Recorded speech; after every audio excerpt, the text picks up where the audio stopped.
लड्डू और भगवान की परीक्षा। सेवा का अर्थ समझिए।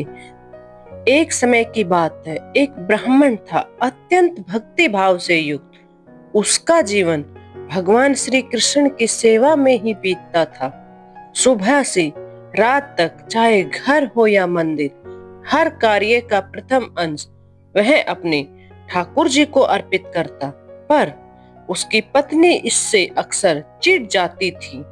वह कहती, तुम्हें अपने घर की भी चिंता होनी चाहिए, हर चीज पहले मंदिर में ही क्यों। एक दिन घर में लड्डू बने, सुगंध पूरे घर में फैल गई।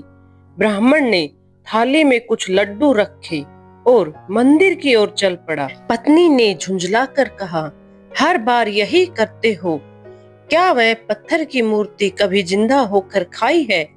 आज देखती हूँ कैसे भगवान आते हैं खाने, बिना खिलाए मत लौटना। ब्राह्मण ने भी मन ही मन निश्चय कर लिया, आज बिना भगवान को लड्डू खिलाए लौटूंगा नहीं। वह मंदिर पहुंचा, लड्डू भगवान के सामने रख दिए, धूप दीप आरती सब किया और बैठ गया।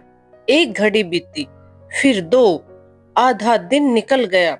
न भगवान प्रकट हुए, न लड्डू कम हुए। लोगों की भीड़ लग गई, कोई हंसने लगा, कोई ताने मारने लगा। धीरे धीरे लड्डू की खुशबू से मक्खियां मंडराने लगी। ब्राह्मण उन्हें उड़ाता रहा, चींटियां आई उन्हें भी हटाता। बाहर बैठे कुत्ते भी ललचाकर आने लगे, उन्हें डांट कर भगाया। एक भिखारी आया और लड्डू उठाने लगा। ब्राह्मण ने उसे थप्पड़ मारकर भगा दिया। दिन ढल गया, सूर्य अस्त हो गया, लोग घर चले गए, रात गहराने लगी।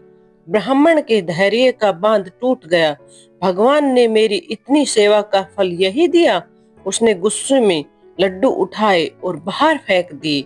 कुत्ते, चींटियां, मक्खियां और वही भिखारी टूट पड़े और लड्डू खाने लगे। ब्राह्मण भारी मन से घर लौटा। पत्नी ने ताने दिए, वह चुपचाप सो गया। रात के तीसरे प्रहर में उसे सौपन आया। भगवान श्री कृष्ण प्रकट हुए, मोर मुकुट, पीतांबर, मधुर मुस्कान। ब्राह्मण, तेरे लड्डू खा लिए मैंने, बड़े स्वादिष्ट थे, पर अगर सुबह ही खिला देता तो मिट्टी में नहीं गिरते।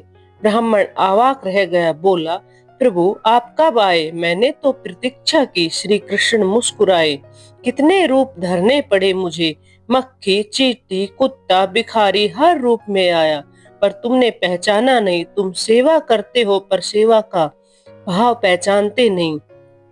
भगवान मूर्तियों में नहीं, भूखों में, असहायों में, प्राणियों में भी वास करते हैं।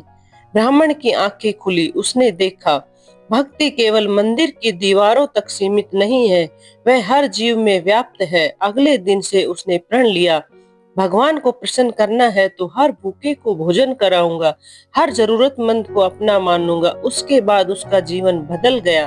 मंदिर की सेवा के साथ साथ वह हर जीव की सेवा करने लगा। कहानी की शिक्षा, भगवान केवल मूर्ति में ही नहीं, हर प्राणी में बसते हैं। सच्ची भक्ति केवल भोग अर्पण करने में नहीं, बल्कि जरूरतमंदों को बांटने में है। सेवा का अर्थ है जो तुम्हारे पास है उसमें से किसी का दुख कम करना है। जय श्री कृष्ण, जय श्री राधे। अगर कहानी अच्छी लगे तो please like, share and subscribe करें। धन्यवाद।